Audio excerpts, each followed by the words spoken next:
Hey, this is Shubhamoy. In this video, I'll talk about some of my learnings from a show called Shark Tank, and this is going to be very helpful. So for those who don't know what Shark Tank is, it's an American origin show where aspiring entrepreneurs from around the world pitch their business model to a panel of investors and persuade them to invest money in their business. I have been watching this show for like last 4-5 months and I have learned a lot, and I am sure it will help you as well if you want to start your business or any startup. Do not outsource the tech. Many times entrepreneurs or business owners outsources the tech, and this means they get their app, websites or any software related to their business made by someone who is not directly connected to their business. Maybe they get it done by some freelancers or some businesses who specializes in it.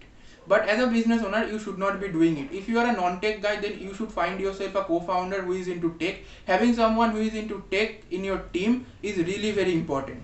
Here are three types of people you need in any startup: hacker, hipster, and hustler. Hacker is a person who writes code, who loves building product and can pull any all-nighters. Hipster is a person who sells the product, who does the marketing with amazing designs and can grab people's attention.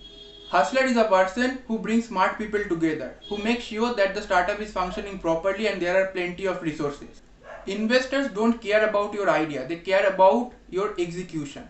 Investors are investing money on a business so that they manage to pull out a good amount of profit out of it.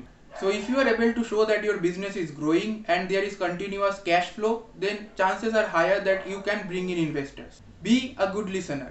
So this is one of the most underrated thing that anyone can learn, and when it comes to business, you need to listen what your mentors or people having more experience than you need to say. If you do not have any sales, then you should reconsider pitching to any investors, because it can be a down point for someone who is willing to invest on your business. You should understand number game really well. You should have proper clarity about your profit margin, revenue, capital, etc, etc, etc. So I am not any kind of guru, but I have keen interest in the startup and business ecosystem, and those were the few things that I saw people continuously failing to do, and it eventually reflect on their business as well. So it's always better to learn from others' mistakes. If you found this video helpful, then do not forget to like, share and subscribe. Till then, it's Shubhamoy signing off.